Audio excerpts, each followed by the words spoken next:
Have you seen this? Beloved dramatic actor Gene Hackman and comedy legend Dan Aykroyd working with a stellar Twilight Zone writer. How could loose cannons misfire? I don't know, Tim. How could it?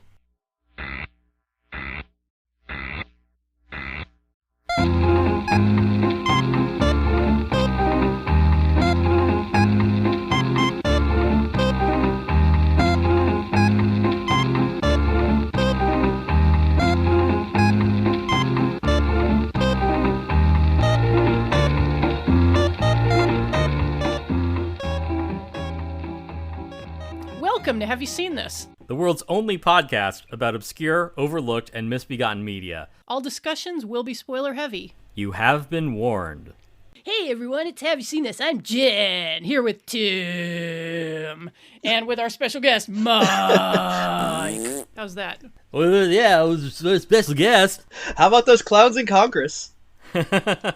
Well, let me get into it, because, yeah, it's not Rod Serling who wrote the bulk of the Twilight Zone. It's some other guy who, I don't know, Jen has a big boner for. Well, so do you, because a lot of these, I mean, you're a bigger Twilight Zone fan than I am. I mean, you know, no disrespect to Twilight Zone, which is, you know, obviously one of the It's just Jen's lack of taste, yeah. Television. But, we're talking about Richard Matheson. We haven't even introduced Mike. We should probably do that. Oh, Mike, who cares? He'll just show up. We won't even say he's here. Guys, could I break in here? Could I please? This is what happens. This is what happens when you podcast on like an open Zoom channel. That is not what I sound like. I couldn't tell the difference. That is not what I sound like. Excuse me, that is not what I sound like. I sound very masculine. I sound very cool and shut up. Let me just stop you there. Yeah, we're here with Mike, who, as you can tell by the way we're roasting him, is a good friend of ours who's been on the show many times. A good friend of yours. Hi everyone, I'm back in pod form.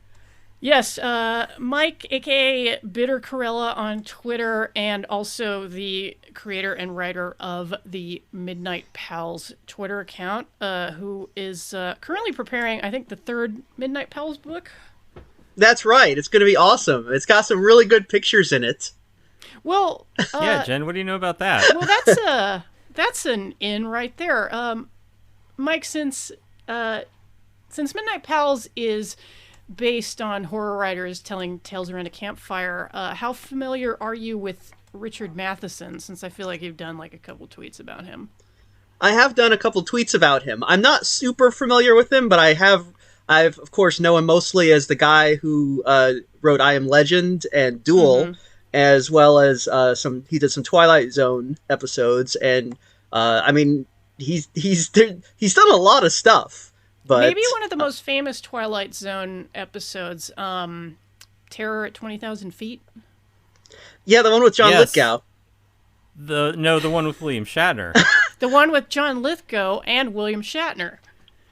Which also, I might add, sets up the most perfect, glorious joke from Third Rock from the Sun. Yes. When the two meet, there is a reference to Terror at 20,000 Feet.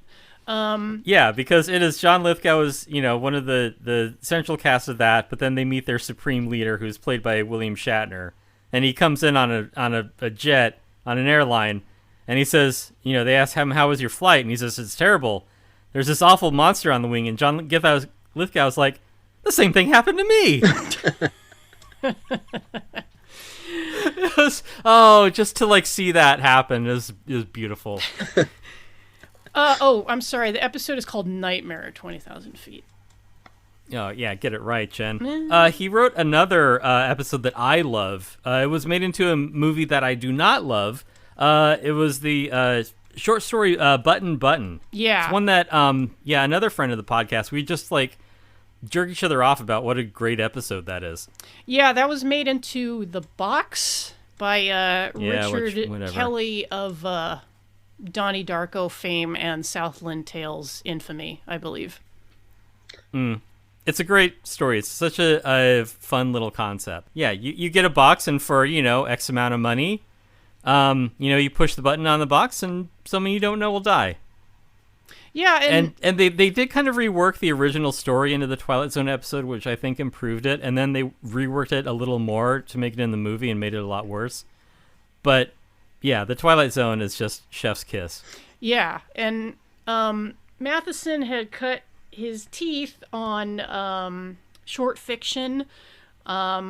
Some of you may have read a story that he submitted around the age of 23 called Born of Man and Woman, which is one of the most disturbing sci-fi stories ever written and was very influential.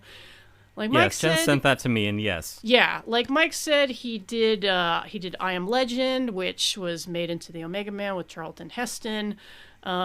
He did a bunch of Poe adaptations for Corman. Mike also mentioned Duel. Other Matheson works, Shrinking Man, which was made into Incredible Shrinking Man. He made Hell House, which they made into Legend of Hell House. Somewhere in Time. he just needed more superlatives, it sounds like. Yeah. Somewhere awesome in Time. Yeah, Somewhere in Time, which was based on his novel Bid Time Return. The novel What Dreams May Come, which was made into a shitty Robin Williams movie, but that's redundant. That's not really his fault. Even the movie, if you guys remember that movie Real Steel with Hugh Jackman, that was based on a Matheson story. I thought that was based on the Rock'em Sock'em Robots. No, that's Robot Jocks. Oh, no, the Robot Jocks is based on Battletech. For all I know, Richard Matheson may have seen Rock'em Sock'em Robots, and that's what led to Real Steel. But suffice to say that Matheson is probably one of the most well-regarded genre writers of the 20th century. He influenced some of the biggest names in just straight up literature and filmmaking. Steven Spielberg, Stephen King. Those are the kind of people who... Yeah, Corman, too, had great things to say about him. Yeah, those are the kind of people who name check Richard Matheson. And he did have a family. He had 2 sons and 2 daughters. The relevant son that we will talk about, 3 of his children went on to be writers. He had a son called Richard Christian Matheson, and for some reason, he and his father wrote a script called Loose Cannons. It's a little father-son project. Like building a birdhouse. How old was Richard Christian Matheson when he wrote Loose Cannons? That's a very good question. Yeah, but I mean, Richard Matheson is, a titan of, sci-fi, horror, and speculative fiction, not of buddy cop comedy action movies. Yeah, I mean, I think we should address that. Yeah, this is he is working against type here. Oh, very much against, swimming against the tide. Richard Christian Matheson will be 69 this year, so say it all with me. Nice. Okay, so if he's 69 this year, and the Loose Cannons is from, 1990. I guess, yeah, it would have been 1988 or so. They're probably working on this. So what? He was our age. He should have known better. Yeah, he was a little younger than we are now. For we are old. And it's not as though the younger Matheson hasn't had a reasonably respectable career. It looks like he did quite a bit of work in television. And, he's worked on features. I think he co-wrote a segment from the Masters of Horror anthology series. Okay, I'll have to revisit that because I don't remember it. Yeah, and he's done some features, so I don't know. And the movie was produced by Aaron Spelling. He's got a good track record, doesn't he? Yeah, I got to throw in the other wild card here, which is Bob Clark, who directed and co-wrote. Now, Bob Clark did the much beloved A Christmas Story. And a really, really good and kind of an influential early slasher film, Black Christmas, and Porky's. Oh, huh. So, and I don't know if I said it on the show. I don't know if we've talked about Bob Clark in any depth before. I do remember when I saw Black Christmas, I was a little taken aback because the movie does such an excellent job of getting to the root of misogynistic violence that you wonder, like, how he wrote a pretty misogynistic film like Porky's. But I wonder if maybe it's just a case of, like, kind of turning off your own sense of taste and scruples and just writing what you think the market will bear. And, you know, Porky's was successful. Right. Well, I don't know what he was getting at with loose cannons. Right. Well, it sounds like everyone is kind of like working outside of their wheelhouse here. Maybe like we've got, you know, Bob Clark working, you know, on like, you know, issues of, you know, misogyny and, you know, madcap nonsense, and you have Matheson working on like speculative fiction and horror, and you've got Gene Hackman, who is a dramatic actor who you would normally find in like a heist movie or like a crime movie, or, you know, something to do with you know, like you know, police like detective stories. And then you have Aykroyd, who's just he's the loose cannon in all this, I feel. I mean, he's the person who's working closest to his actual, you know, strengths in this film. Right. Yeah, because he's basically playing a man with autism who also has dissociative identity disorder. Yeah. Right. There's a line in there that is, I always annoy people. I don't mean to. And I don't know if that was just like Dan Aykroyd making conversation on set. But I think that might have been the problem. Is I think, like, my guess, and this is just, you know, my interpretation of it, is that I think that Aykroyd was intended to do a lot of the heavy lifting. And that means that, like, the script is really threadbare in a lot of other places, and they're just like, and we've got Dan Aykroyd. He'll figure it out. No, yeah, because the story is very, very slight. It is very trivial. In fact, like, I kind of tuned out, like, halfway through because of what was or wasn't going on, where I just, like, I didn't care anymore. So there's, like, so little to the movie. But Jen, you were saying. It's, it is amazing how threadbare the story is, considering how overwritten a lot of the dialogue is. Because there's a lot of really bad writerly dialogue, which is like, really striving to be clever, and it's just kind of like, and then right. To Tim's point about the plot, it's a plot which I think tries to be self-consciously wacky.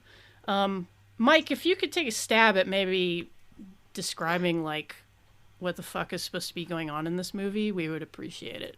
Okay, better sure. You than me. So let me think. Okay, so basically, it's a buddy cop film. There's Gene Hackman is a cop on the edge, and Dan Aykroyd. It's really funny if you pretend that this is a sequel to French Connection, and this is what happened to Popeye Doyle. Oh, how awful! It's like. Sorry, I did it wrong. What I should have said is Gene Hackman is a cop on the edge. Dan Aykroyd is his by-the-book partner. Together they fight crime in Dan Aykroyd's Cruising. Or it's actually because they're after a. Dan Aykroyd loves Precinct Night.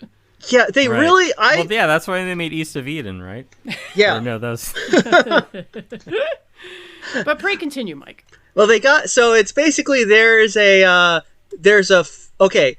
film, a lost Nazi film of some German guy like offing Hitler, and that guy is now. That makes it sound like this guy is good, but he's not. The guy offing Hitler is actually bad because he's like in the bunker with him. I think the guy that killed Hitler is my personal hero. I feel like because this guy is now going to be the elected chancellor of Germany unless our heroes reveal this lost Nazi film to show that like actually that man killed Hitler. With the help of Israel for some reason. Yeah. I don't know. It seems like you could spin that. Like, hey, I killed Hitler. Like, I'm the good guy. I mean, I really feel like you could. I know the you'd think implication. that would give him a pass for life. He would, Right. if he spun it right. But this guy, this is the 80s. So this is filmed in the very quaint time period when it was very common in films for like, if we only get this information out to the public, it will destroy this person's career. And this politician will no longer be able to endanger us. So yeah, that's that. Okay, sure. But Yeah. it's another time. And even that is like, it's such a weird MacGuffin. It's so like a contrived, like Hollywood, like cop movie, like action movie kind of cliche. Like the bad guys in this are Germans because, I guess, German equals Nazi. It wasn't a particularly enlightened time. Well, it's the Yeah. 80s, or the late 80s, so this is when most villains were vaguely gay Europeans. Yeah. Yeah, they're just kind of like generic. Like they didn't, particularly like they didn't have any kind of relevant to, social issues. I Well, guess. Yeah. it was the 80s, so in those days, Nazis were still bad. It wasn't like 2022. Yeah, just like I don't know. People are like, I don't know. I really don't like the way that, like, Dan Aykroyd and Gene Hackman are, like, calling everyone they don't like a Nazi. I just don't like that. It's very problematic the way they punched Nazis in this movie. Right? Yeah, I mean, just let them talk. Open exchange of ideas. Right? Yeah, Who's the real fascist? just let the Nazis make asses of themselves with their ideas, because those ideas were pretty unpopular, as I recall. Yeah, you'd think. Now, So this film, like you said, it's a weirdly high stakes plot for a buddy cop film, because I mean this feels like the sort of plot of a spy thriller or something like Hudson Hawk, but it doesn't really have I'm gonna choose violence here and say I actually didn't think this film was that bad, but it did not have the gonzo balls to the wall zaniness that would be required for a film like this to work. It would need to be like Hudson Hawk levels of insanity. Right, yeah, it's like having a Dan Aykroyd movie, but grounding it with Gene Hackman. Wait a sec, you didn't think this movie was that bad? No, I expected it to be bad because I know that Dan Aykroyd has disowned it and apparently is very ashamed of his work here. But I watched it and I thought, this is a competent yet forgettable buddy cop comedy. I don't hate it. I feel like if they had done a few more passes on the script, it actually might have been good, though. It had moments. I texted Tim while I was watching it, and I was like, I'm 8 minutes in, and I'm already screaming. Yeah, this movie is garbage. I mean, I'm just gonna have to disagree with Mike. Keep in mind, we just covered Hot to Trot. Right. Which, let me put it this way: when we did our episode on Hot to Trot, obviously I had seen it before because I loved it as a child, but Tim went in completely cold, and I was bracing myself a little bit because I was like, it's not really a good movie. It's more, like it's fond memories for me, but it's kind of a misfire. And Tim, if you haven't heard the episode, which you should hear, it's on our Patreon, patreon.com/haveyouseentthis. Tim said, no, you know what? There were actually like a few funny jokes in this movie. And we described some of the jokes that made us laugh. I think I laughed once during this entire movie. Yeah, I counted. There are 2 jokes in this movie. And one of them is a good one. It is, they're trying to flesh out the Germans. And they're at like a Roman bath or something, because it is all just like contrived awful set pieces. Oh, because they're in like a Plato's Retreat style sex club or something. It doesn't matter. Yes, it who gives a shit? But yeah, they're there, and Dan Aykroyd's like, oh, we need to find the German, and he's like shouting German phrases, and Gene Hackman is like, shut up, you're not helping. So then what does he do? He stands outside the door, and he sneezes really loudly, and then there's a voice in there that goes, Gesundheit. I thought that was funny. All right, we'll give you that one. Okay, so that's one joke, and there's like one other one. It's Oh, there's a nice performance by a guy driving a bus where, Gene is like, follow that guy, and the bus driver's like, there's a taxi in the way, and he's like, push him out of the way. And then he's like, all right, yeah. Well, that guy was hilarious because he was so chill. Like, not only did he take like Gene Hackman brandishing a gun, like jumping onto his bus, like completely in stride. He's like, yeah, I'll smash up the car in front of me.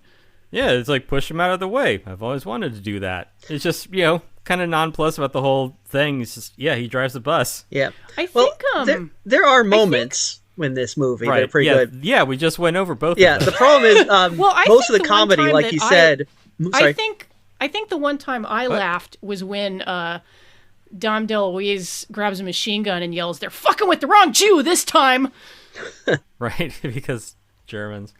Mike, you're saying? I was just saying the problem with this is it is like it's the 80s, and like you said, it's a lot of overly written dialogue that is not really. They're not really jokes. They're just kind of flailing around in joke-like material, as people say. Like the part where Gene Hackman is mad at some guy in the police station. And he's like, "Wesker, you should write a book. Me and my lobotomy." And it's like, okay, I mean, I get that it's an insult, but it's not really witty. It is so much like hack Borscht Belt material, and Dom DeLuise's presence in this doesn't really help that. No, because that's when, because if the movie wasn't like already self-consciously wacky enough, like when Dom DeLuise shows up, it's like, all bets are off, and he's yeah. It's like you need Mel Brooks to like direct him or something. Yeah, it's just like this is gonna be painful. Dom DeLuise thinks he's in Cannonball Run. Right. Watch me, faggots. Right. And to support Mike's point too, like it is established early on, like the level of like non-humor, it's like more crass than funny because they're talking about Gene Hackman's car and he's got like, this nice vintage like Woody. He like, drives surfer. a Woody, which is like that's the extent of the development of Gene Hackman's character is like, he's a big asshole and he drives a Woody and he's got a pet cat. Yeah, that's it. Right. But which disappears from the movie like halfway through, and I can only assume that it died while they were, committing it died in a homicide. car crash. Yeah, and speaking of character, like where the level of this movie is, it's the same as with 10 to Midnight. They analyze one of the other assholes that Gene works with. He analyzes his choice in car, and like the line from 10 to Midnight, the car is his penis. What's this? That's and that character he's sparring with doesn't really figure much in the script. So, setting up this tremendous antagonism, doesn't really add anything. Right, and this is just like the kind of juvenile shit that like you hear from college radio or like podcasts or just like hey, here's your dick jokes. Yeah, it's so the comedy in this movie is not good, which is unfortunate since it is a comedy. And it has to be barring said, that, I'm sorry, Mike, but my point won't fit, so please continue. Oh, okay. Sorry. No, it's just like it's the movie's a little odd because it feels like it's sort of setting itself up as the theme being because Gene Hackman's character is a vice cop, and Dom DeLuise plays a pornographer who bought what was assumed for most of the movie sounded like it was like a gay porno with Hitler in it. Yeah, like Hitler sex tape. Yeah, but at the end it turns out it's not. There's no porno at all. It's just the guy shooting Hitler, which is kind of weird. But also there's throughout the film, it keeps feeling like they are setting up okay, the theme of this is going to be this is a sex comedy, but it's not. It doesn't really lead into that at all, which is very odd because it's the 80s and you would think come on, just put a bunch of titties on screen. You got the perfect excuse. Even in the bathhouse, there was not one pair of titties in this entire movie. The thing they managed to cram those into Dragnet, I think. The thing that really cracked me up was when they go to the S&M club, which first of all, there are people in the club wearing kiss makeup, and then some leather daddy type guys. But then when the fight breaks out, it's like a bunch of just regular 80s guys in like members only jackets, and it's like those guys look like they showed up for like a video dating service, and I have no idea what they're doing in the S&M club. Right. The problem that I have with a lot of this movie, like with the S&M club or with like the Turkish bath, or with the just like the handling of Dan Aykroyd's character's multiple personality disorder, is that, and it isn't that it's handled like with with carelessness, is that it's just handled in such a cursory manner. It's like if someone had bothered to put more thought into any of those things, you might kind of dig up a little gem, like a little nuance or insight into it. But the depth, like the lack of depth of this movie, is really the one consistent failing about it, because the way that Dan Aykroyd's character is portrayed, his multiple personality disorder, is just like if you give like a 6-year-old too much candy. Yeah. Like that's it. Like he's just quoting shit from TV. Yeah, no, it in no way resembles what at the time was like called multiple personality disorder, which is now dissociative identity disorder. Yeah, it didn't dive deep enough into that to like give you anything to like grab onto. It's like, oh, multiple personality disorder. You think you're Captain Kirk. I don't know. Yeah, which was weird because there was one thing that they sort of got right about dissociative identity disorder, which is that it often springs from very profound trauma. Oh, right. Which I believe in real life, when it does manifest, it's a extremely rare disorder, and it's usually the result of severe childhood trauma, like like nightmare shit. Yeah, like the movie in a nutshell. Like Dan Aykroyd was tortured for 3 days by Nicaraguan drug dealers, which is why he sometimes talks like Pee Wee Herman. Well, it's a very it's a very movie understanding of mental health. You have one traumatic experience, and now it's like how Dexter. Oh, he saw a scary thing once. Now he's a psychopathic serial killer. It's like I don't think that's how it actually works, but. Like you appear in one Live Leak video, and the next thing you know, you're talking like Porky Pig. Yeah. Well, this thing is 1990. So the level of realism in Dan Aykroyd's multiple personality disorder portrayal, it's like Howling Mad Murdock on the A-Team. It's the exact same performance, which I think is really unfortunate, because I feel like that was very stupid in this film. And but it's unfortunate because that could have been cut out, and it would not have affected the film in any way. Like it would still be like his multiple personality disorder really has no bearing on anything in this movie. It's just a thing he occasionally does, when they want to cram a joke in. It's just like him being like having retard strength. It's like. Yeah, I was kind of taken aback by that because, I had vaguely remembered this movie from when it came out. And, I probably saw the review on like Siskel and Ebert's show, and of course they hated it. Good. And I just remember that it was, it's a bad movie that flopped. And the premise is that Dan Aykroyd is crazy. But he could have just been regular Dan Aykroyd. But the way that the story kind of plays out, save for his little episodes, it's more about a deeply traumatized man trying to like come to terms with his condition. Right, and why didn't they put more of that in this comedy? Well, I actually about overcoming mental trauma. I feel like they should have just cut out the whole multiple personality thing and just had this movie about a guy with autism struggling with that, because that's clearly what most of this movie's about. And Dan Aykroyd doesn't even need to act. No, in fact, Dan Aykroyd, I think, does a very, especially for the time period, a very nuanced and honest portrayal of, what is obviously in the film not thought of as autism, but what we look at now, we can recognize, that's obviously, he's playing an autistic character. And like we said, it may be because high-functioning king Dan Aykroyd, he isn't acting. This is probably his most, Dan Aykroyd, I think, unlike a lot of comedians of his generation, like Chevy Chase and Steve Martin and those guys. Dan Aykroyd actually does act. Like, he disappears into characters, whereas every other comedian just plays themselves. And I think this is the one time we're actually seeing the most of the actual Dan Aykroyd. He may actually just be playing himself here. Yeah, I definitely get a feeling of him doing that. Yeah, and Mike, I think you had a characterization of this film as part of a sort of informal trilogy. Yeah, it's Dan Aykroyd's I Love Cops. It's Dan Aykroyd's Thanks the Troops.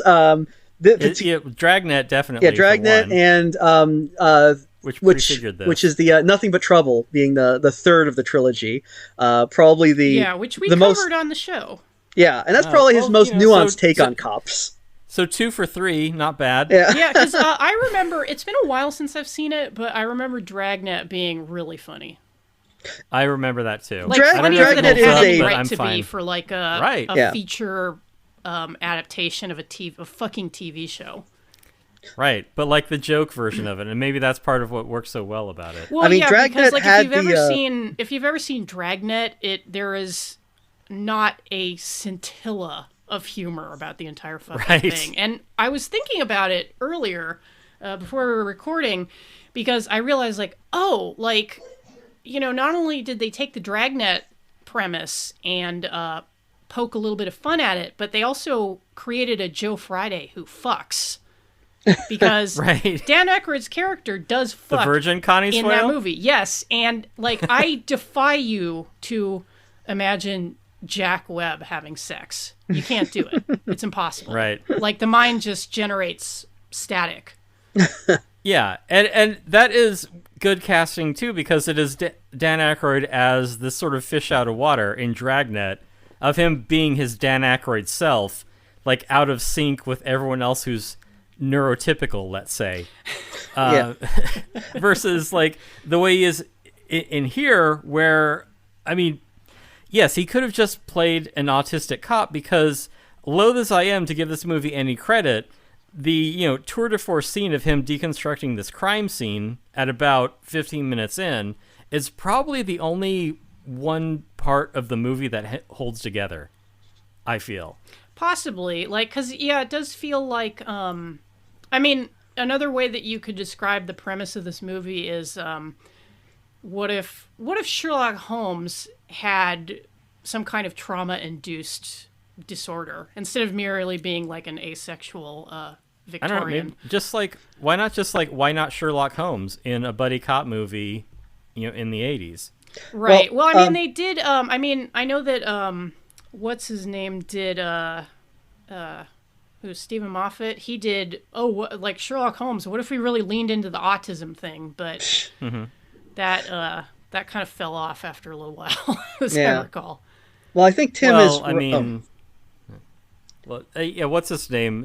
Cumberbatch. He's doing other stuff now. So he's locked into the Marvel tomb. Sure, locked into the Marvel tomb. Yeah. But Mike, you were saying. I was going to say, Tim, I think you're correct, and that's the one scene that holds together, because it is the only scene that feels like it's part of a buddy cop film. Right. The rest of this film seems like it's like it forgets what genre it is, because it's just like have Gene Hackman and Dan Aykroyd kind of just do stuff. So it does kind of go off the rails that way.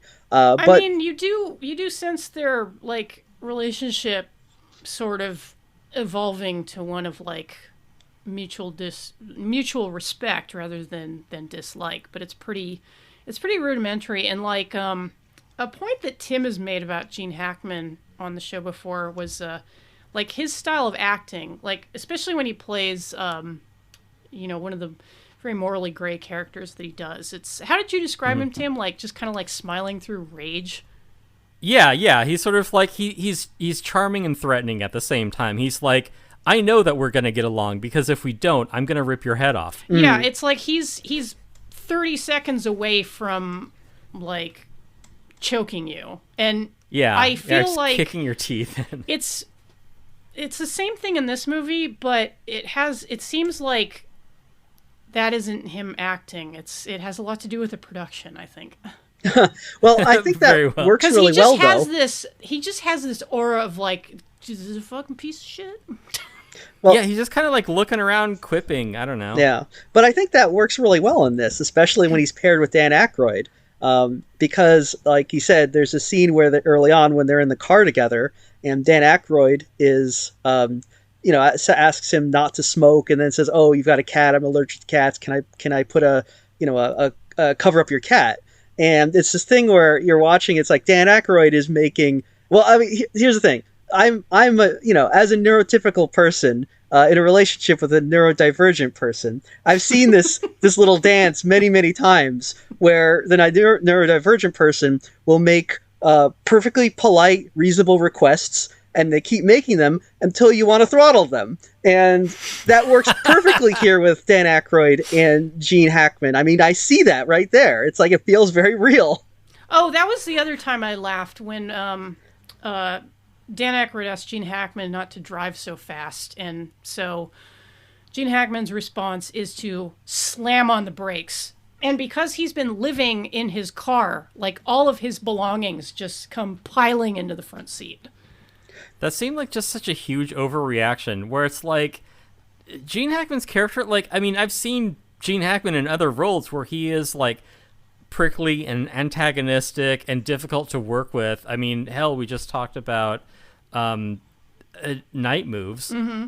But like in this, I don't think he earns his reputation. A lot of it is like, yeah, I could see a normal person reacting that way to Dan Aykroyd. Like neither of them kind of earn, like, earn their reputation in this. It is Gene Hackman as a reasonable person with an unpleasant person, and Dan Aykroyd as a neurodivergent person politely asking a normal person to make concessions for him. Maybe the bar has been raised in terms of like what we can tolerate from oddballs, but in this case, like neither of them seem that outlandish. Yeah, but I think that's why it works for me. A note that I made while I was watching this was that Gene Hackman's character is basically Tim.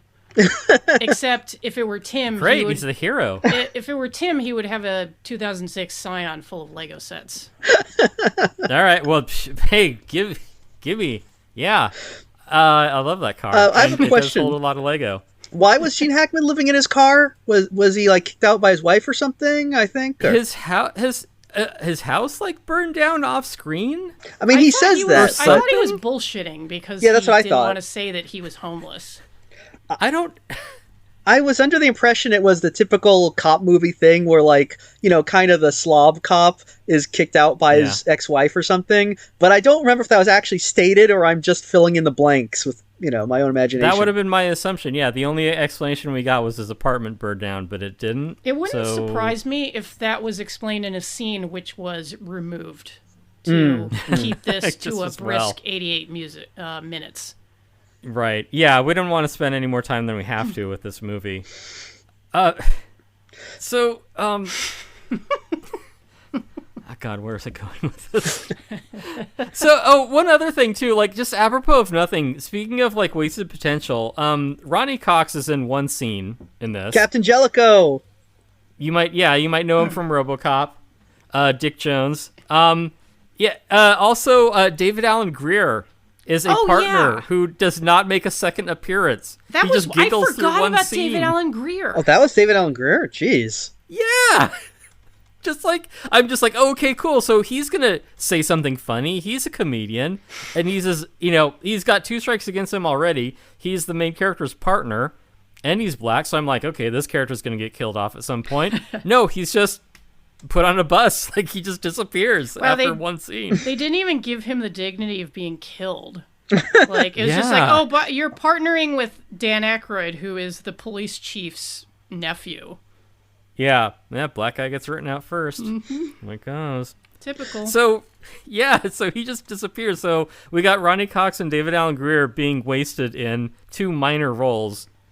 And also the the guy who like plays the German, like the Chancellor-elect, who has a notable birthmark on his face, as a not at all subtle nod to Gorbachev at the time. Famous German Mikhail Gorbachev. Famous bad guy from somewhere in Europe. Like that's the level that we're working with here. Well, they had to put that in so that you could recognize him in that Nazi film. Right, yeah, I guess. Yeah, because anyone who's watching this movie to the end is a fucking idiot. And probably is so stupid that they have a podcast. I know. Yeah, more fool me. So the German Chancellor, he is he can easily be mistaken from the for the diplomatic immunity guy from Lethal Weapon 2. Diplomatic immunity. Right, yeah, which let me see what year that came out. So this was 1990, and let's see.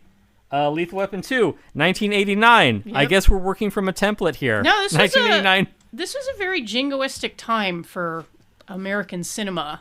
Like I said Right, earlier, yeah. like all the villains were European.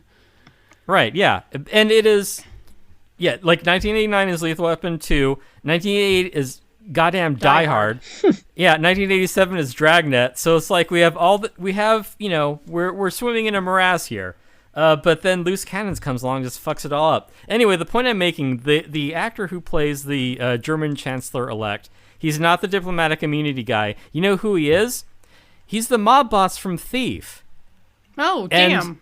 Yeah, and I know we touched on that briefly talking about another movie, but that is an excellent role. Like, just that character that he does, like, in Thief, it really adds so much more depth and nuance to what a mob boss is if you're... And I know I've already made this point, like, if you're raised on, like, Goodfellas or Sopranos or something, you're like, oh, a mob boss is like, hey, yeah, wacka guy, whatever. And this one's like, it is about... Forget about it. We're family here, we take care of each other, also I own your ass. Right. And yeah, it's a great character. And then he's this guy who's in like 2 scenes and he has a birthmark. And just like, what a waste of another good actor in this movie. Sad, really. Yes. But yeah, Jen was right. It was a very jingoistic time. I was a child of that. That's why I'm still an asshole. I'm gonna say, Robert it's like, yeah, Prosky. we've really never reckoned with the anti-German bias of the 80s. Right. I know. I suffered so much. Well, what were the It was like, I don't know, like the Holocaust, but worse. Yeah, well, I mean, just the other day I was reading that there are 10 jokes in The Oblongs that have really not aged well, and one of them was a German slur, and that was in the year 2000. I mean, can you believe it? As recently as 2000, Germans had no rights in this country. Yeah, you think that we would have grown past that, but no. No. It really cuts deep. Our most persecuted Who gives a minority. fuck about those Krauts anyway. Yeah, and the Oblongs too. Like, it was such a such an open-minded show too. I mean, it was really for everyone. It was, What I love is that, like, apparently like no one in the audience is gonna have any Arthur. fucking clue what The Oblongs is.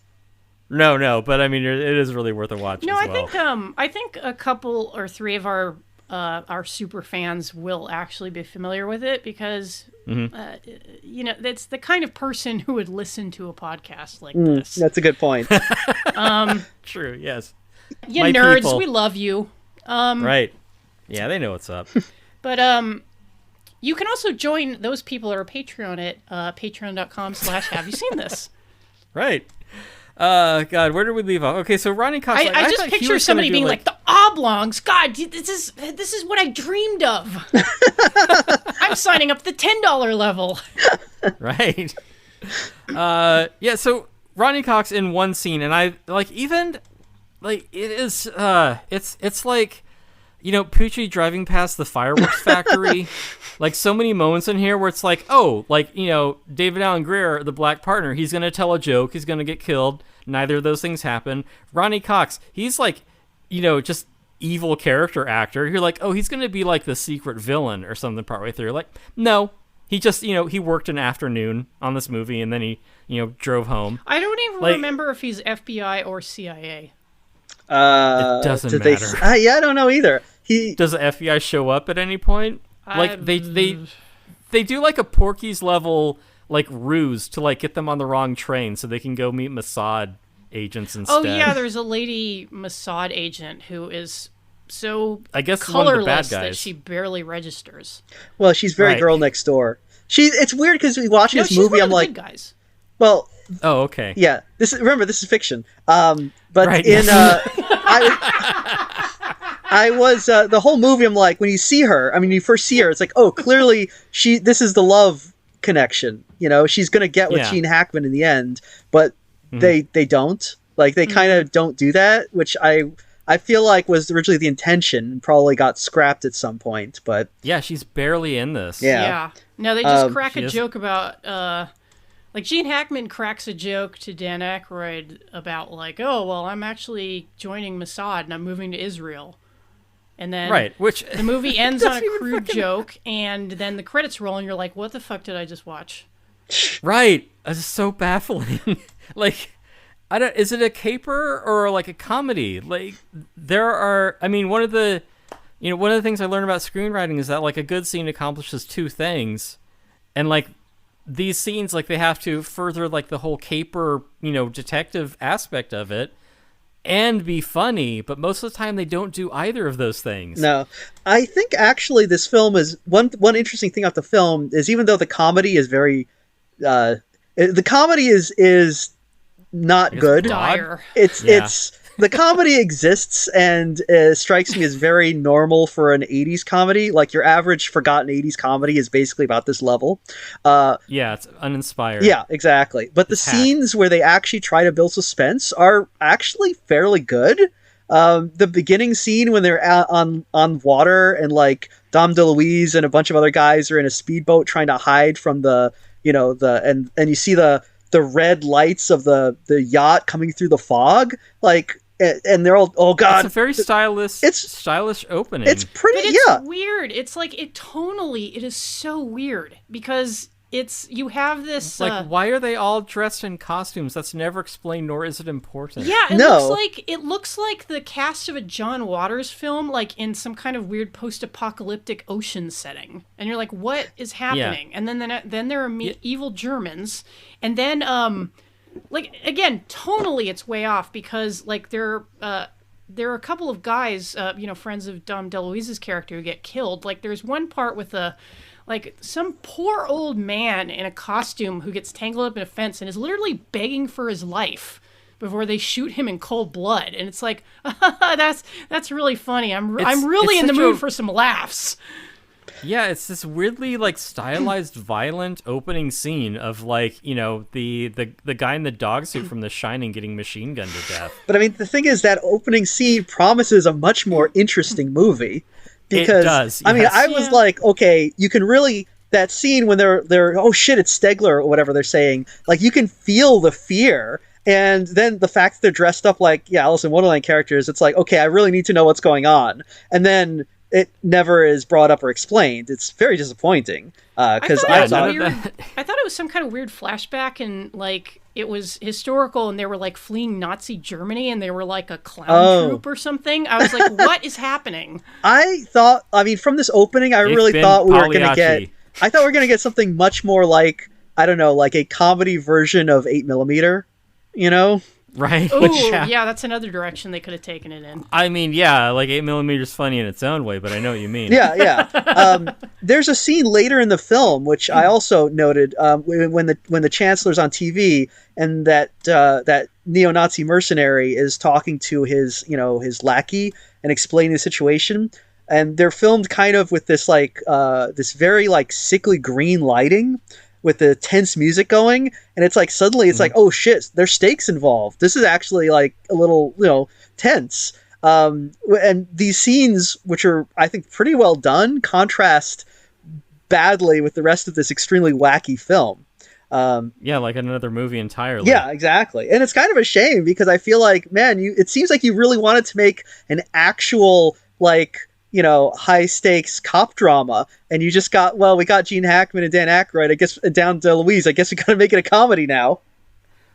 Yeah, and it's like they're trying to balance, like I said about, scenes trying to accomplish two things at once. So it's like they're trying to balance these two things that just do not fit when they attempt them, which is doubly frustrating because, like, we've seen Lethal Weapon. You have Mel Gibson as this like goofy, like off-kilter character in a cop action movie. Like, we have Die Hard, where people are getting shot and thrown out windows. You have John McClane. Yeah, you got Samurai. Yeah, and you got John McClane quipping. You've got Dragnet. That's a police comedy. So what the hell? Yeah. Well, maybe it's the combination of, maybe it's as simple as just the combination of Richard Matheson and Bob Clark. I mean, Yeah, I like, guess so. Giant of genre fiction and his son, and then the guy who made Porky's. And, who also Right. did fucking, Black Christmas and some other pretty good movies, but... Yeah, I just feel like so much of the comedy was just, Dan, go over there and be goofy. Like, quote, popular movie. They're, like, popular movies and TV shows. Because that is the level of, like, his multiple personality disorder, and I feel like his character hinges on us giving a shit about what change comes over him because of his multiple personality disorder. And maybe it is that, Aykroyd, for all his, intrinsic understanding of being autistic, doesn't understand how to present multiple personality disorder in a way that is, theatrically entertaining. Well, he doesn't even have really personalities. Like you said, he really just quotes random movie lines. Yeah. It's because usually you'd expect, like, okay, 80s multiple personality, be like, he's going to clearly be like, I don't know, like, he's going to be a sassy Latina woman at one point, and he's going to be a wise old, like, karate master, and he's going to be like a stock-picking talking horse. Yeah, he's going to be... You expect, like, they're going to be recurring characters he's going to play throughout the film. That doesn't happen. Yeah. He just literally quotes cartoons and movies. He's like the genie in Aladdin is what he is, Yeah, and that's another point, too. It's not mine, but someone on IMDb in a review made this point. Is that, like, this is a role that's better suited to Robin Williams. Yeah. This then is interesting. It. Right. Like, I would... Because Tim came up with this, or, like, I don't remember if I mentioned it, and then you said, fuck it, let's do it. No, I was just like, I was washing dishes and just kind of like staring into nothingness, and I just remembered Loose Cannons. That's why we're here. How does that even happen? Yeah. Now you guys know why we do this show. It's like we have to. Like, we have no other skills. I was actually going to ask why you picked Loose Cannons of all films. I don't know. I just thought of it, and I'm like, remember that Dan Aykroyd movie with, like, that one weird, like, unpleasant scene that you saw as a kid? Like, what was with that movie? And it turned out that on my street there's a video rental store, and they had the DVD of Loose Cannons, and I'm just at that point just like, fuck it, we're doing this. Yeah, it was it was meant to be. Yeah, which is fucked. We live in a fucked universe. Right, yeah, it's like a place called Yeah, it is a place called Video Room, and if you want to go to their website to see their entry for Loose Cannons, just go to 159.65.102.232. I'm not even joking. Tim showed me the link, and I was like, it's an IP address. What is that? They didn't even get the URL. They didn't even buy like a GoDaddy domain name or something. Yeah, it's just the IP address, 159.65.102.232. What's the video store called? It is called Video Room. Video Room. Shouts out Video Room. Yeah, it's like, Tim, are you sure you aren't just like making this up and couldn't think of a name? Like, nope. This is the place that you wouldn't find any other way, and that has Loose Cannons in their library. And, us being us, like, we fully support weird video stores that, like, can't how else are you gonna find or this can't shit? be bothered to buy a domain name. Yeah, like, there's one leecher of, like, the 720p rip of Loose Cannons, like, on the entire internet, because no one wants to watch this goddamn movie. God, I wonder if that person is gonna, like, Google and, like, find the show. The one Loose Cannons fan. They're called Cannon Fannons. That's what they call themselves. He's probably gonna be pissed when he hears this. They're It's they're gonna write in. It's probably that same guy who wrote that insane rant about Nothing But Trouble. Oh, that could be any one of us. The guy who was going on about Dante's Inferno or some shit. Yeah, he compared it to Rabelais and, like, Swift. Wasn't he really mad about the Dead Reckoning system? That was a guy on IMDb, I think. Oh, never mind. Never mind. Also, this is an '80s film, and they really, and it's kind of like I said, the thematically sex related or sex crime related. That's wacky. It's wacky. I mean, they without really going there, but I mean, people are shot in this. Like, yeah. Is this like supposed to be like a PG buddy cop movie? Well, they needed more. They needed more tits, is what they need. But they also, I don't think they did nearly enough. I'm not sure. Let me go back to 159.65.102.232 to check the rating.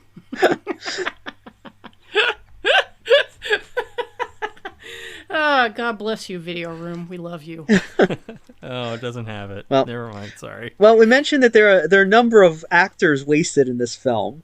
And another thing that I think is kind of wasted is, I forget the actor's name, but there's a character, and that is the evil European pervert assassin character, who's trying to kill our heroes.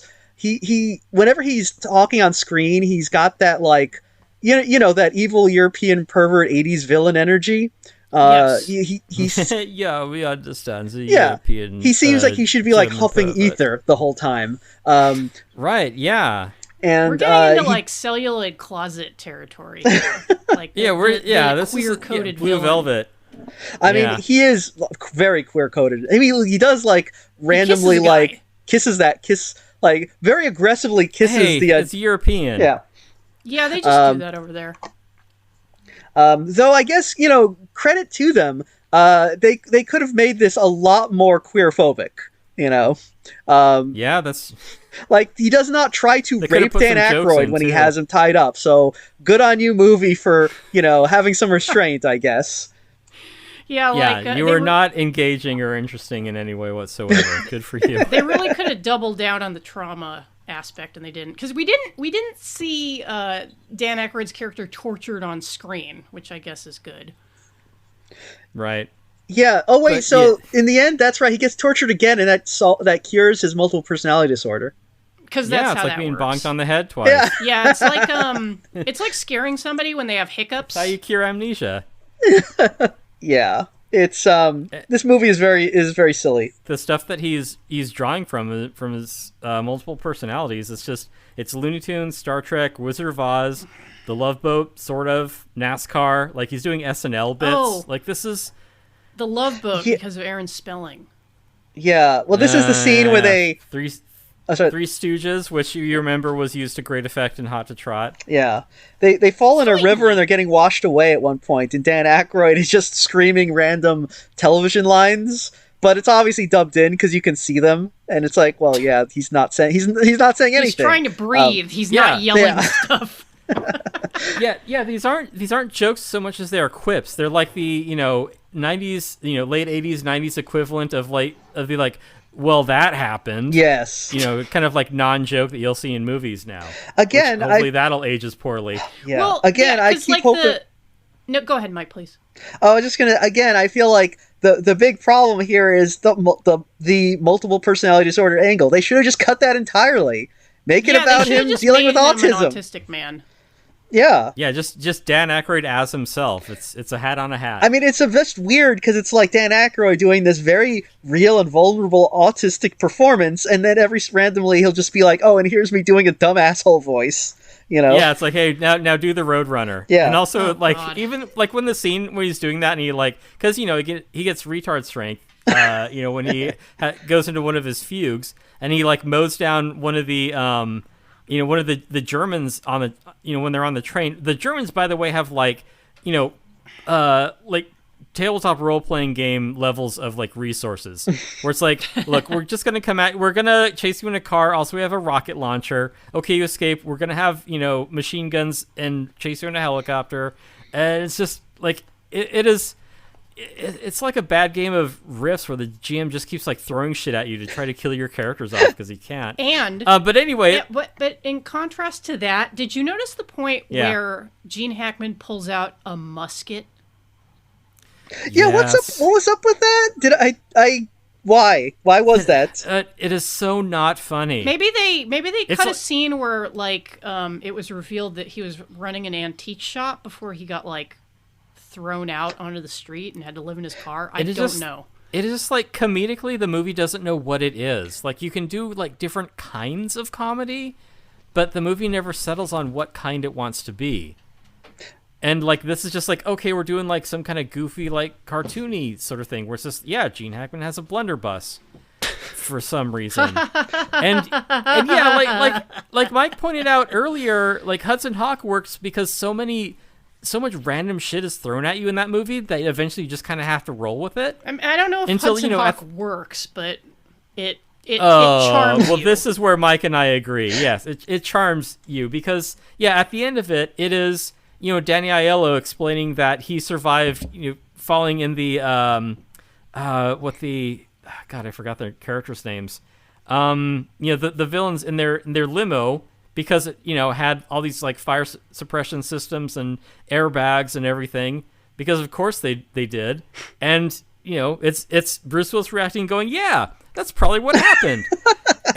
And that is just like, that is the spirit of the movie where like something, you know, Kit Kat shows up with a golf bag full of, you know, timed explosives that'll stick to your forehead, and you go, yeah, that's probably what happened. Yeah, this film, it doesn't. No, yeah, it's all David over the place. Caruso. Shit, that was the actor. Yeah, This movie does not have the gumption to go all the way, which is really right. I mean, which is weird because it's like, look, the premise that you're talking about is like a lost Adolf Hitler sex tape. Like, how can Right. you not want to? I mean, how can you not have the, you know, the cojones to just go completely all out? It's like, Yeah, I want to see like, you know, Hitler like in bondage or something. I want to see him in, you know, like, some kind of like humiliating position, so yeah, we can giggle about that. this is just, yeah, it's a lot of odd choices. I feel like, That aren't committed to. Yeah, I yeah. think is part of it. Well, like I the think only thing that I think that, well, as Tim mentioned, nowadays the trend in comedy and bad comedy is to just kind of lean on, so that happened. And right. in the 80s, and I would say before that, like for bad comedies in the 70s and the 60s, comedy is just people yelling. Right. Yeah. And Which, again, everything like, is you can crazy. get that kind of horseshit on a podcast. Yeah. Yeah. Well- it is spectacle more than anything. yeah, much of the comedy in this film, it does that unfortunate thing where it's not that a funny situation happened and people are reacting to it. It's just that things are normal, but like characters are making quips that very clearly came from a writer's room because no one in real life would ever say those, and situations happen, you know, merely to set up these quips that don't have the weight to be worth it. So Yeah. Yeah, and in an interview, Dan Aykroyd is talking about, you know, Gene Hackman is actually, you know, the funniest character in this because he's the one who's cracking all the jokes. And it's like, Dan, you know better than that. well, he's Like, that's not how comedy works. Dan is a gentleman, you know? Right. I mean, yeah, come on. he's- If he could like put up with Chevy Chase, I mean, he'll put up with anyone. He is. Yeah, I mean, he was shilling a movie at the Yeah. time, so of course. He is a very nice guy, except for the, you know, even taking into account the fact that he got J.T. Walsh fired from this movie because he also worked in the John Belushi biopic Wired. Right. Oh, Which, I mean, that didn't go anywhere either, as I recall. Which is a weird hill to die on, but well, Blues Brothers Yeah. stick together. Yeah, exactly. Hey, yeah. He was just looking after Jake's memory. Yeah. yeah. That's what Elwood would do. It is funny that this seems to be the film that, because I think there was an incident where I guess the fake Hitler footage was discovered in a landfill or something. In real life, and some Canadian cops thought it was like an actual crime being committed on this film. Though I don't know if the footage they saw was the same footage we saw. It's like, I don't know what they thought they were looking at. Oh, I guess because they show Hitler getting shot, and these cops were like, "Oh shit, someone murdered Hitler. We better get the boys out to investigate this one." We must get Yeah, justice we want them for brought Hitler. to justice. And so, but apparently this was like a thing until what they Oh yeah, Hitler jokes. That's yeah another good they one. finally had to contact Dan Aykroyd Well, about then, it. like, yeah, who says like I can see Hitler being shot? What's Dan Aykroyd doing there? That would be so funny if, like, because you realize that what they originally thought was that Dan Aykroyd had appeared in a snuff film. Right. Like, they didn't think, like, Wait, you know the money was right. They didn't think, oh, this is a Dan Aykroyd movie where, like, there was a murder scene. Huh, that's weird, because he usually did comedies. They were like, Right. oh my god, Dan Aykroyd saw a man being murdered. We better call him Yeah. up. And that movie inspired the song In the Air Tonight. So That's sad just that that time Dan when Aykroyd's Dan- whole family got raped and killed, along with Dan Aykroyd. Yeah, but yeah. Phil Collins got raped and murdered, and then he wrote that song. Phil Collins pointed out Dan Aykroyd as the murderer in the audience. Yeah, of, a that's true. single spotlight shown on Dan Aykroyd fleeing the auditorium. Yeah, and he was so You know, ashamed. that is great Yeah, showmanship. he was so Yeah. ashamed of getting called out as being a murderer that he killed himself after that. You know. Yeah, and That- that yeah, ends his that's- career. Yeah. Yeah. But apparently, he committed career suicide by making nothing but trouble. But apparently, so when the cops found the footage, and they thought that it saw Dan Aykroyd in it. They contacted Dan Aykroyd's agent, who figured out that it was from this movie. And apparently, it was a stray reel of loose cannons. yeah. And then so apparently Dan Aykroyd said of this, the movie should have been left in the landfill where it belongs. Which, Sorry, Dan. I mean, again, it's not a good movie, but Pretty is this really unequivocal. the worst Dan Aykroyd movie? I feel like we're going through all of them. Like we're just covering Gene Hackman and Dan Aykroyd movies at this point. It's the But, Gene Dan you know- cast. Yeah, you subscribe to our Patreon, we might cover a movie that doesn't involve either of them. I mean, Maybe. I just feel like if I was Dan Aykroyd and like they were like, "Hey, it's loose cannons," I'd be like, "Well, at least it's not Caddyshack 2," you know? Where do we fit this in the canon, if you will, of Dan Aykroyd misfires? Because there have As long as been we're a shooting it lot. out of the cannon. Yeah. And With I some of like the other guy. ones that- like I really like Dan Aykroyd in spite of how much garbage I've seen him in. And I was just thinking how much I felt for his character just simply because of his performance and, that just Dan Aykroyd aura of likability. Like, I really feel bad for his character. Right. And it's probably because I think that the people that we've, come to know lately, you're like, yeah, Dan Aykroyd in this movie isn't so bad. Although, like, don't stay over at his place overnight. Like, that is horrifying. There's a part... That did legitimately, like, traumatize me as a child when I watched this. Wait, which is the scene you're talking about? I'm talking about when, because, Popeye Doyle. Hey, how come there weren't any Popeye impressions throughout this? I guess maybe Robin Williams. So Gene Hackman, because he has no place to live, Dan Aykroyd's like, well, you do now. He's staying over at Dan's place. There's which is also all white. there's also a wry clarinet sting after Dan Aykroyd says "You do now," which is just like I hate the score for this film so much. It's too many tubas, too many timpani drums. So yeah, he stays over at his place, and it is a nice visual gag that it's like, oh, it's better for me that I don't have any kind of unnecessary stimulation. So his entire apartment is white. Everything is white. The floor is white. The couch is white. The paintings are white, which is a funny notion. Anyway, so Gene Hackman stays in the guest room and he goes to bed, and he locks the door because Dan Aykroyd's like, oh, at some point I might have like a little break. It's kind of like a waking nightmare. And so it's basically him just like, it's the same sound as like if someone was like flipping through like Nickelodeon late at night. It's just, you hear just like tons of like insane voices coming from the other side of the door. And I'm like, if I was trapped in a room and I heard that on the other side, I would be disturbed. Yeah, it's like Homer Simpson being like, "Don't mind if I do," and then he makes all those noises. Yeah. Right. Yeah. Vrp, vrp. But,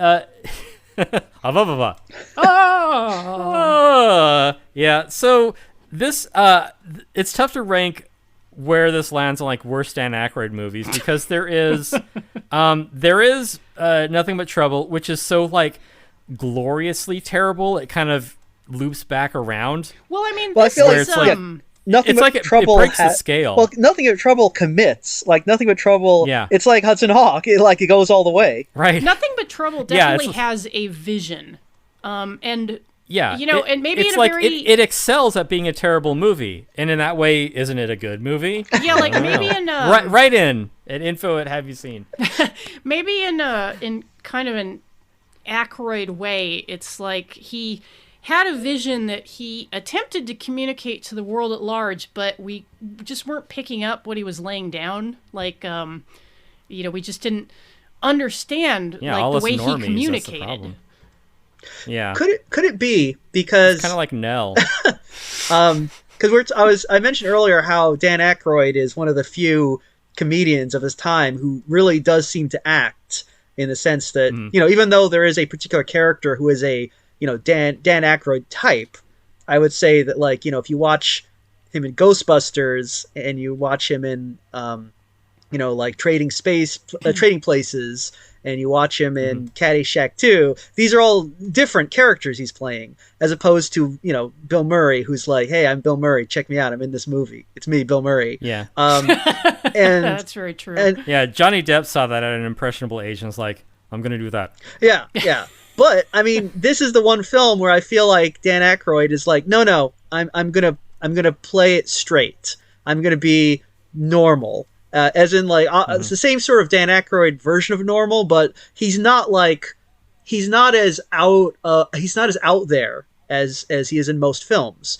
And unfortunately, in this is the sort of film that kind of needs the exact opposite. Like, his performance is I think very good and very interesting and very honest, but it's not the right film for it. This is a film that kind of needs someone being wacky. Yeah, it doesn't help anything that he's trying to commit. Because he needs when he's not having an episode, he's so sincere. Yeah. Yeah, because he's basically playing Dan Aykroyd. Yeah, there's real pain in this movie. I mean, it's like we're watching. It's kind of like the Dan Aykroyd story, but with a bunch of other made up bullshit about Porky Pig and the Roadrunner. Yeah, but it's like dumbed down, but dumbed down to the point where it's like I feel stupider for having been exposed to it. I feel it's very odd also to be like, okay, we need a character who's just gonna be like a Robin Williams type, fast paced, just whippy sort of impressions, and I've never thought of Dan Aykroyd as an impressions guy. Like, that isn't really no more than I'm an impressions guy. Yeah, it's like, but I guess he's better at it than I thought, because I mean, his impressions are fine. They're fine. They're annoying, but that's not because he's bad at them. That's true. So there's this. There's Nothing But Trouble. There are two others that I want to throw into the ring in terms of Dan Aykroyd misfires. Oh, please say we don't have to watch them. No, God no. They are Neighbors and 1941. Oh. Yeah, that's about the reaction I was expecting. What about What's Neighbors? Oh, Yeah, wait, is that the one with exactly. John Belushi? Yes. Yeah, Oh, It yeah. is- Okay. yeah. It that is just very weird. Like, just I don't know. It seems to embody, Dan Aykroyd's sense of humor in that I don't get what's funny about it, but it's weird. So yeah, it is two neighbors that at house 1 and 2 on a dead end cul-de-sac in the wilderness basically, and they're at each other's throats, and they are Dan Aykroyd and John Belushi. Oh yeah, and then the twist is Belushi plays the straight-laced one, and Right. Aykroyd is the deranged one. I've never seen it. I just have read about it. Hey listeners, if any of you have seen it, write in. Tell us what you think about it, because I remember seeing it as a kid because I grew up in around a lot of SNL comedy, which is why whenever I perform anything, it's like watching a school play. So I was in all this, watching Neighbors in 1941, but not funny, I guess. I don't Right. know. What about Crossroads with Britney Spears. What, he was in that? Yeah, he plays her dad, The- I think. Oh, I thought you were going to say, does he play the devil that she meets at the crossroads? Because I could see that. He You're could, like, that sounds great. You know, I I feel mean, like if you asked Dan Aykroyd to play the devil, he would like have a problem with it because he would be like afraid of stepping on the real devil's toes. No, he'll be like, well, which actual devil? Are you talking about? Tobin's Spirit Guide. he's like, you have Yeah. to understand, there's like 18 dimensions, and Yeah, you can't just you can't just say the devil. Yeah. You know, you have to specify which devil. I mean, are we talking about Mephistopheles, or are we talking about? Dan There Aykroyd's like, was what you a- have to understand is that we have the time is cubic, and there's 4 concurrent days going on at the same time. Yeah. If you guys haven't seen that one, I don't even know what the thing is called, but it's that that interview that some random guy did with Dan Aykroyd about like UFOs and shit. Mm-hmm. What the fuck is that Oh. thing called? Is it? I bet he has a lot. I bet he has some interesting stuff to say. David Serrata interviews Dan Aykroyd unplugged on UFOs. I don't know who the fuck David It is on Serrata the- is. I assume he's a coast to coast AM listener. Well, yeah. I mean, they're all kind of on the same, I don't know, spectrum. I don't know if that's the right word. Sorry. I mean, you know, I could play Beelzebub or I could play Mammon. I mean, you need to tell me which actual devil you want me to play.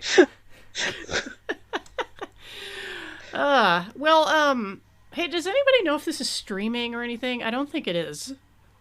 Loose cannons. Yeah. I hope not. Oh. I didn't even look. No, I didn't even bother to check because who would want to watch I this? No, feel you like know this what, is a movie I- that would actually be free if you're in streams. Yeah, that's true. It's but true. God, A lot who of would watch this? a lot of movies that we cover on the show, when I'll check the Roku to see if they're like playing for free anywhere, and sometimes like they're available for rent, and I'm like, you really want me to give you $3 to watch this? Yeah. Can't believe they made. That's a bridge too They far. made I mean, me like, pay.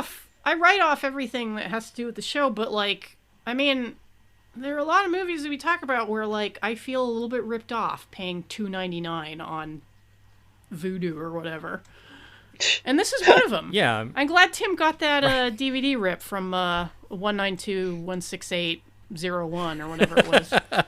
You know what I like about Oh this film, though? yeah. If you want to rent a copy, just go to 159.65.102.232. A good thing about this film, though, or I should say his podcast, is even though he is on screen probably more than anything other than possibly Gene Hackman and Dan Aykroyd themselves, we have pretty much refused to mention that Dom DeLuise is in this film.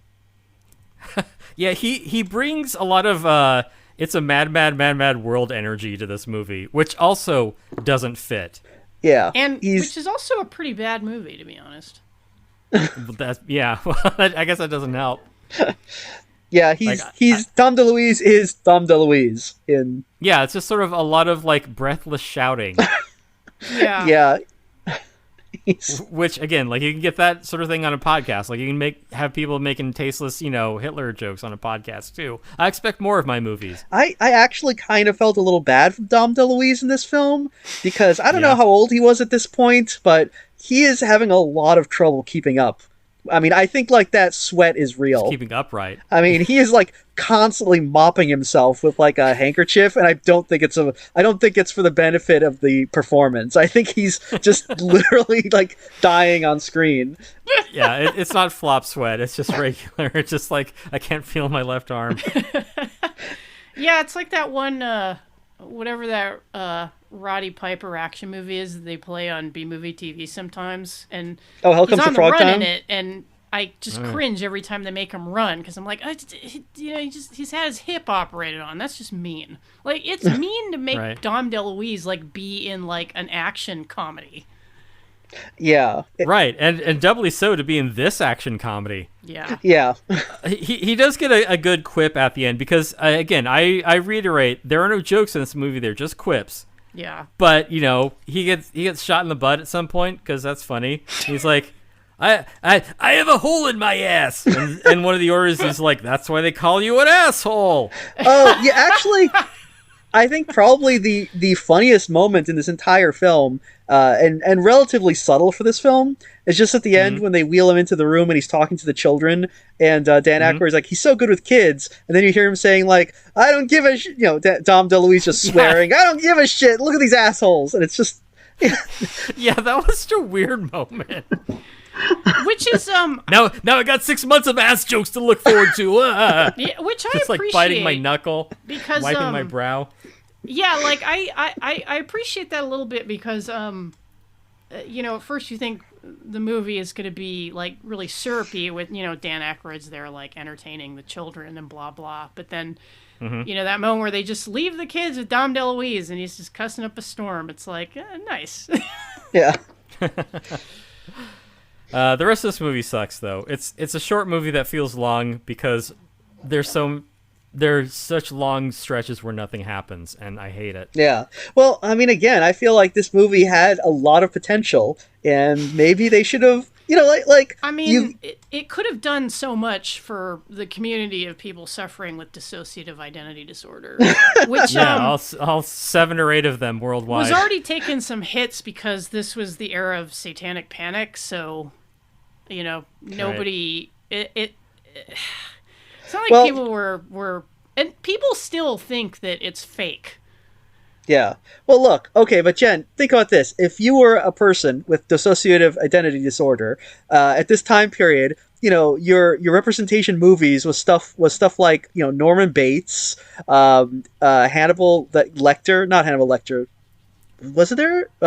Murders, So you're going to see Loose Cannons, and you're like, positive representation. At last, yeah. And he's not a victim. 3 Faces of Eve. He's That's not the a other victim one. like in Sybil. He has agency. Yeah. And he's obviously traumatized. Not from being... Loose Cannon's a very woke movie. Yeah. 3 decades ahead of its It's time. about a man working through his trauma. Yeah. Men will literally... The trauma is not being tortured for 3 days by Colombian drug runners. It's making Loose Cannons. Well, look, that's just funny. Men will literally make loose cannons before they go to therapy. Just wondering if Gene Hackman is going to snap and start strangling you, or is it going to be one of the grips? Who knows? But he looks pretty fucking pissed off. I'm sorry, Mike. I stepped on your quip. Oh no, it wasn't that good. Oh well, I'll take your word for it then. What were you talking about? The movie? Oh! Hey. Actually, I did laugh at the Hey, line. I'll be writing the sequel to Loose Cannons all week, folks. Looser Cannons. Yeah. A good day to loose cannons. It'll be called Tight Barrels. Right. Loose bowels. Yeah, I'll see some cannons loosed in this movie. Whoa. I did laugh at the line where Gene Hackman describes what an S&M club is. He says, you scratch my back, I scratch yours, only real hard. Okay, well. Now, I guess it's not funny. I stand corrected. Damn it. I didn't like the part where Dan Aykroyd was talking about how he didn't want to go to the sex club. I thought that was, it was like, he's like, I'm not a prude, but I don't like going to these sex clubs. Well, I mean, he knew that sex club was real shitty because there are a bunch of guys with members-only jackets in there. Oh, yeah. They're not taking it that's seriously. a really weak sauce. Dan Aykroyd is sex-repulsed ace in this movie. Continuing to make strides for representation. Yeah. I think he'll enjoy Precinct Night more. Yeah, I mean, he'll bring his collection of badges. He'll be the belle of the ball. You think there's a hanky code for badges? I'm with, Portland PD, so I enjoy beating people. But not in a sex club kind of way. Not like one of those freaks. Right, yeah. I'm, it's NYPD. That means, I'm, into brown, which is, brutalizing brown people. That's why he's got the brown hanky. Yeah. That's good. Okay, well, don't watch A this cab. movie. Like, I would literally, Yeah, I would like, literally prefer that you people seek out, against my advice in the last episode, I would rather that you seek out a copy of Hot to Trot rather than Loose Cannons. It is not worth your time. Right. Yeah. But throw Video Room in Oakland some business, please. Right, yeah. If you're ever in the area or not, just point your browser to 159.65.102.232 and check them out. Yeah, you can also join our Patreon there. It's at That's the actually one portal we're for the geocities.com/0006 slash tilde slash like the squiggly line next to the one. patreon.com/have you seen this? Right. No pee-pee hole. Okay, I wrote that down.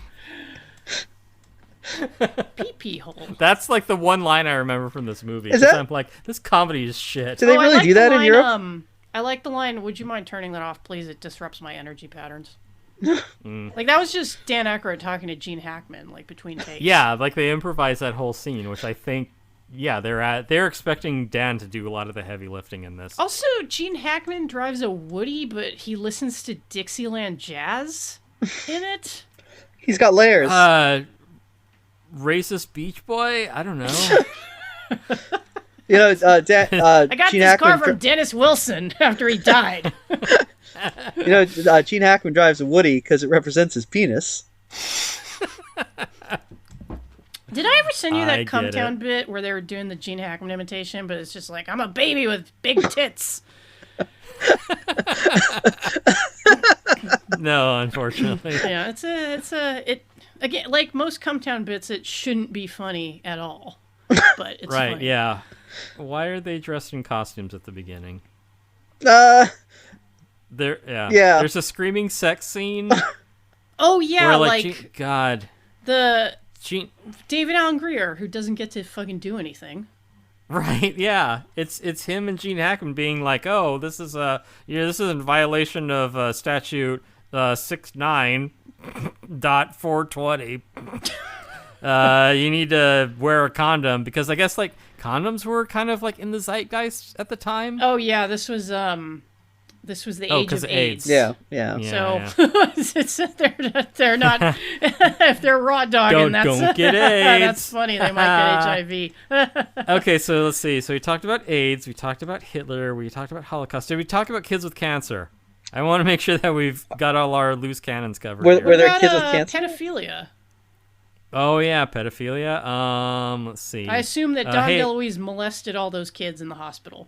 Who probably had Yes, cancer. yeah, they're There you go. child molestation. There we Yeah. go. Okay. How about those knuckleheads in Congress? I got to put one in the swear jar. That's MST. So that happened.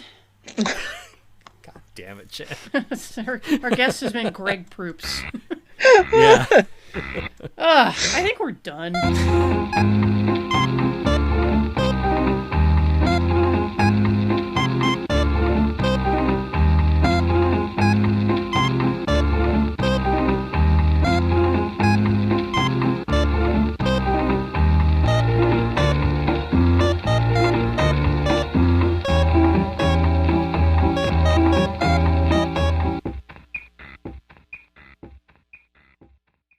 I can do another one. Let's see.